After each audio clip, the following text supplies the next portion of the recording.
Je fais cette course, le Golden Globe Race, parce qu'en fait, je suis tombé amoureux de ce concept. D'abord, c'est un énorme challenge. J'ai la chance de pouvoir le faire. J'ai la chance d'être physiquement en forme. Et je me dis que c'est maintenant qu'il faut que je fasse cette course. Ce qui me plaît le plus, bien sûr, c'est la grande aventure. Mais en plus de ça, c'est ce retour un petit peu aux choses qu'on a perdues. Cette simplicité, ces nouveaux challenges de naviguer, de la navigation astronomique, un petit peu de se débrouiller sans moyens modernes, trouver sa route tout seul sans GPS, savoir se débrouiller comme les anciens faisaient. Je suis très admiratif devant ce que faisaient les gens dans les années 50 qui naviguaient sur des petits bateaux dans des conditions un petit peu extrêmes, même très extrêmes, et dont personne vraiment faisait l'éloge. Donc c'est par admiration pour ces gens-là, et ça me fait plaisir d'avoir l'opportunité de refaire et d'aller sur leur chemin.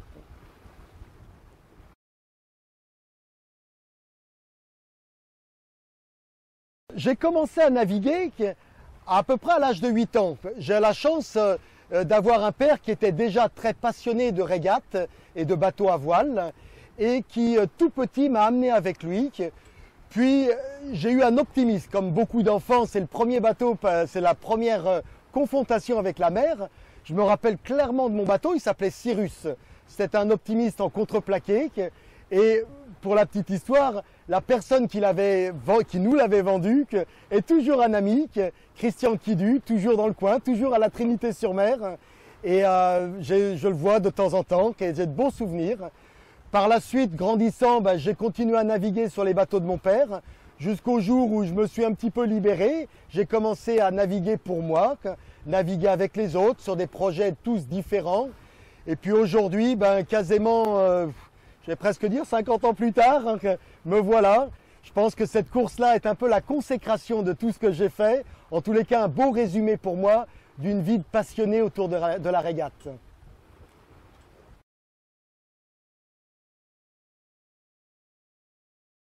Ma musique préférée, eh bien, un de mes groupes préférés, je dois dire, c'est Muse, un groupe anglais. Une aussi, j'adore la chanson française et il me vient aussi à l'esprit Barbara, que j'aime beaucoup, ou Claude Nougaro. Ce sont des... Nogaro, pardon.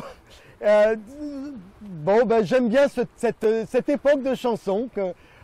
Ensuite, mon livre préféré, bien sûr, il y a les classiques, Soclum, Moitessier. J'adore lire leurs histoires et pour moi, c'est important de savoir comment ils se sont débrouillés à leur époque, puisqu'on va revivre les mêmes moments. Et le livre que je suis en train de lire en ce moment est un livre sur la méditation.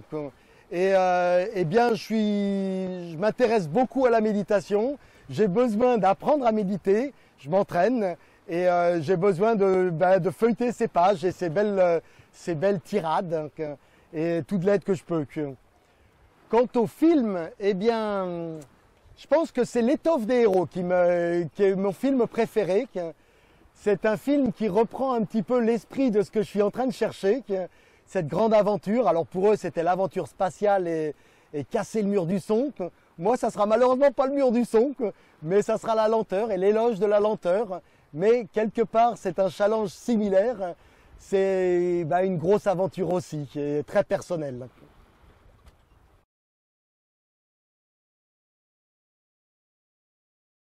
Mon expérience la plus excitante, ou une des plus excitantes qui me vient à l'esprit, est dans le sud, dans le Grand Sud. C'était sur Team Adventure, un grand catamaran avec lequel j'ai fait une course autour du monde qui s'appelait The Race. Et nous étions en fait pleine balle, peut-être entre 30 et 35 nœuds. J'étais à la barre. Pas d'horizon, donc difficile de juger l'état de hauteur. Le bateau est toujours sur une coque. Et puis il y a ces grandes vagues longues avec des petits plantés de temps en temps. Donc cette pression, cette concentration que l'on est obligé d'avoir à la barre. Et j'aime assez cette pression et cette obligation à être très présent, de sentir le bateau. Tous ses sens sont en alerte parce qu'on sait que ça peut vite tourner au danger et qu'on ne peut pas se permettre de mettre la vie des autres en danger. Ça, c'était une expérience qui est forte. Et il y en a eu d'autres, bien sûr, mais celle-ci était la première pour moi et ça m'a beaucoup touché.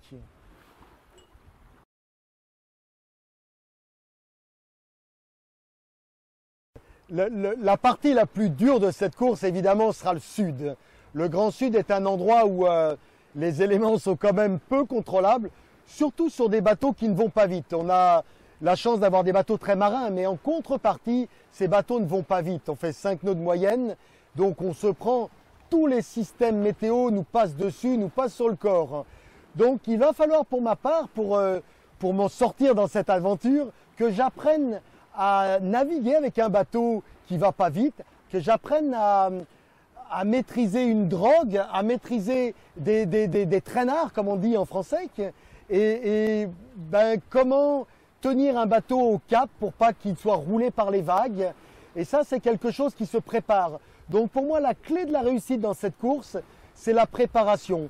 Et nous sommes à 1 an de la préparation, nous sommes déjà sur l'eau. Déjà, je commence à naviguer tout seul, je commence à m'entraîner pour mieux appréhender un bateau que je ne connais pas encore très bien, mais qui dans 1 an, je connaîtrai parfaitement. Et qui me permettront de m'en sortir correctement dans cette course, qui n'est en effet pas facile.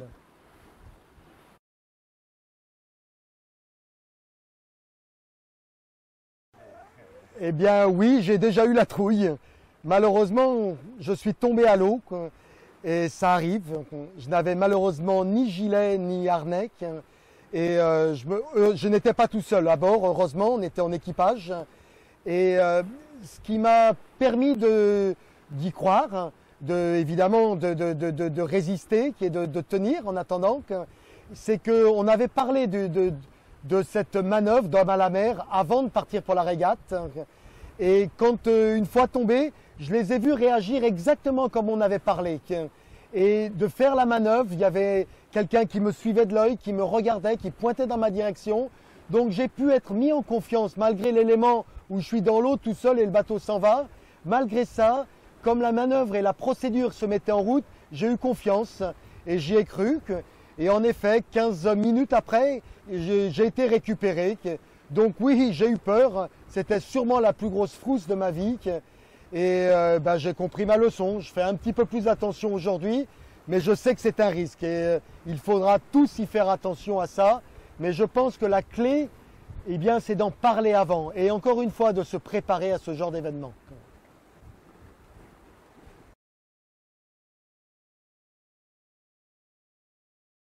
Ce que je viens chercher dans cette course, eh bien, c'est presque de montrer à mes proches, à mes amis, à mes copains navigants et aussi au public, eh bien, que c'est possible d'avoir un rêve et de le poursuivre. Et un rêve simple, un petit bateau, pas beaucoup de moyens techniques en œuvre, bien sûr une bonne préparation, mais que retourner sur les pas des anciens qui partaient, eh bien, simplement avec des choses pas très compliquées, pas modernes, et réussir à faire, eh bien, quelque part, suivre sa passion, faire des choses un peu exceptionnelles, c'est possible. Et ça, j'espère finir, je mets tout en œuvre pour réussir à finir et montrer que c'est possible.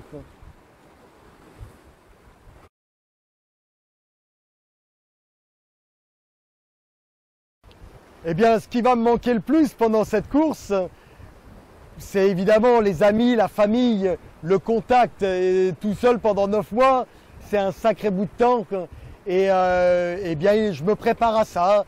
On en parlait tout à l'heure, la méditation. Et puis surtout, s'habituer à être un peu tout seul en mer, s'obliger à avoir une routine, se trouver un système et une organisation de vie qui fait que, eh bien, je divise le temps en petites sections. Je pense que c'est le plus important pour pas, eh bien, manquer tous ces contacts. Mais c'est sûr que c'est les contacts des proches qui me manqueront le plus.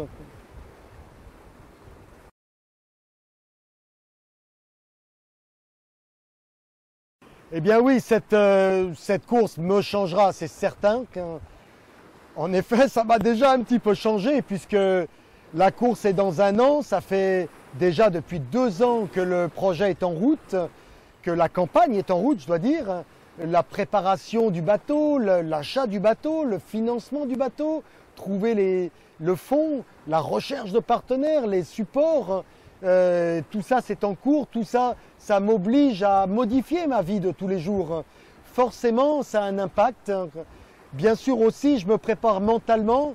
Tous les jours, j'essaye de faire de la méditation, j'essaye de m'isoler un petit peu dans ma tête. Je fais énormément de sport, tous les jours je cours, je fais du yoga, et ce depuis 2 ans.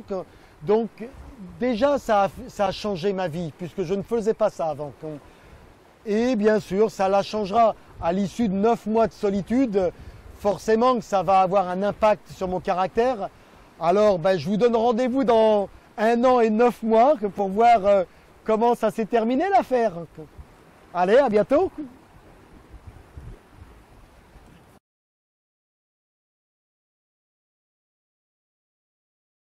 Eh bien, j'ai choisi un Rustler 36 pour faire le Golden Globe parce que dans la petite liste que nous avait limité l'organisation, l'organisation est assez stricte au niveau des bateaux, 36 pieds maximum, quille longue. On a un cahier des charges très soutenu et il me semble que le Rustler 36 était une des meilleures constructions, le bateau le plus racé. J'aime bien les bateaux qui ont un look assez racé et c'est important d'avoir un bateau qui est joli de ligne. Je voulais aussi avoir une barre franche et pas une petite barre à roues comme la plupart des autres bateaux. J'adore barrer. C'est important pour moi d'avoir un bateau avec lequel je m'engage c'est une course. Donc il me faut savoir avoir un raceur. Et voilà, c'est pour ça que j'ai choisi ce Rustler 36 que j'ai nommé Grégal et donc qui sera mon compagnon pour toute cette course.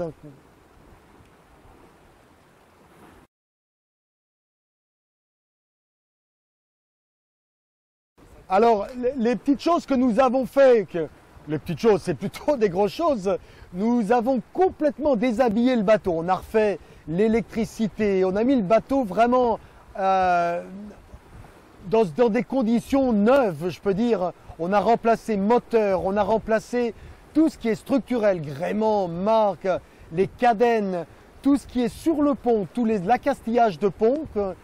Et puis nous avons aussi, bien sûr, pour rajouter pour la sécurité, une cloison étanche devant pour rendre le bateau insubmersible. Après, c'était plein de petites choses qui rendent la vie agréable, notamment quand on est tout seul à bord. Dans le sud, c'est humide. Donc j'ai fait un beau petit coin couchette à l'arrière du bateau, en fait derrière la table à cartes, où j'ai divisé une cabine, non pas vraiment, mais une couchette double en une couchette simple. J'ai rajouté un placard à cirer qui me permet en fait de sécher mon matériel, sécher mes cirés, sécher mes petites chaussettes mouillées et me donner un petit peu de confort. On a aussi adapté l'intérieur pour pouvoir se caler. Il y a des mains courantes partout, et bien pour pouvoir ne pas glisser, tomber, se faire mal bêtement. Donc c'est plutôt du confort de vie et améliorer l'intérieur du bateau pour qu'il devienne sécurisant et qu'il n'y ait pas de risque de danger si même on se faisait rouler ou coucher sur l'eau.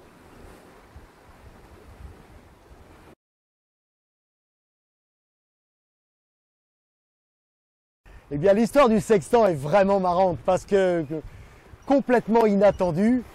L'histoire se passe à une régate en Thaïlande où, à la remise des prix, je vois un ami monter sur scène avec une boîte en bois.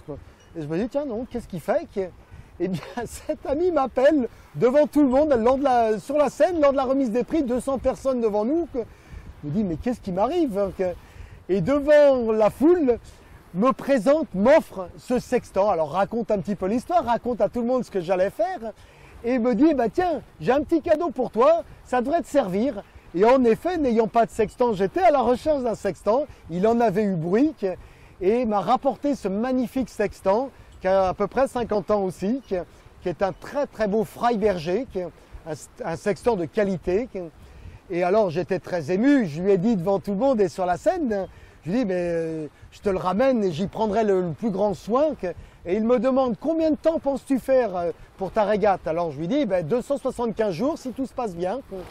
Et il me dit eh bien si tu fais un peu moins de 275 jours, je te l'offre. Très surpris, je lui dis et par contre si c'est plus, tu me le ramèneras en Irlande puisqu'il est irlandais et son nom est Peter Wood. Ça m'a fait très chaud au cœur et je ferai très très attention à ce très beau sextant.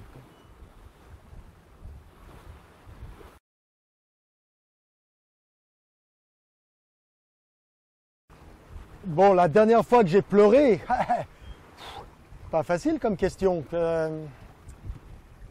Ben, laisse-moi réfléchir un peu quand même. Ben là, ce qui me vient à l'esprit, c'est évidemment la perte de mon jeune frère. Hein,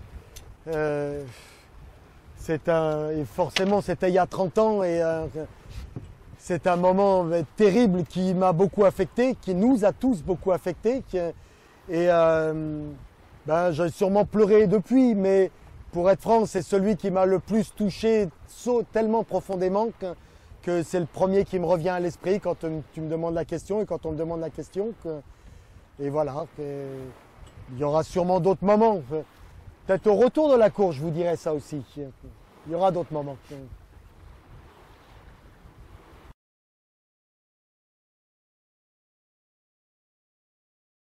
Alors, le sud, ben, c'est un des endroits magiques. C'est magique par la puissance des éléments, c'est magique par la beauté du paysage. Bien entendu, on est loin de tout, on sait qu'on est au milieu de l'océan tout seul.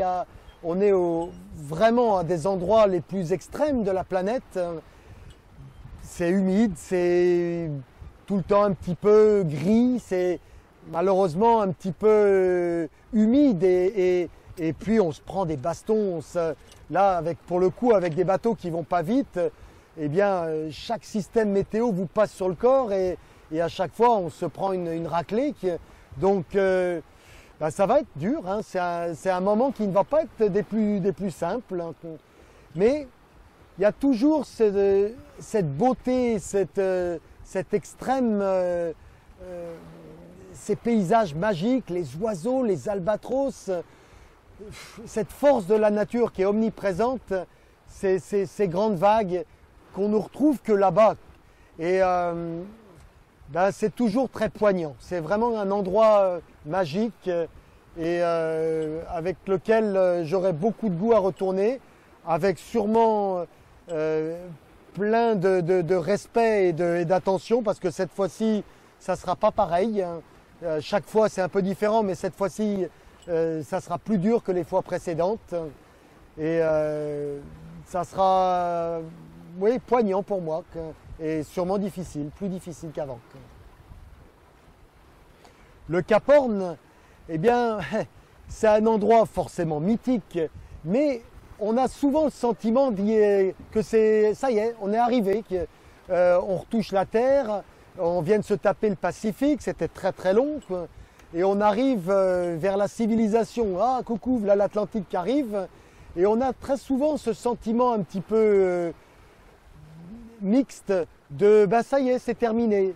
Et au contraire, il faut garder toute sa vigilance parce que c'est là où tout souvent les gardes se relâchent, les erreurs arrivent, on commence à oublier un petit peu son rythme et à vouloir changer les choses. Et l'expérience montre que ben, c'est pas bon, qu'il faut surtout pas se relâcher, que la route est encore longue, il y a encore pas mal d'embûches sur le terrain et ben, restons concentrés. C'est un point de passage magique, mais ce n'est qu'encore qu'un point de passage. Et l'arrivée est encore bien loin. Et il faut toujours garder à l'esprit qu'il n'y a que la ligne d'arrivée qui compte.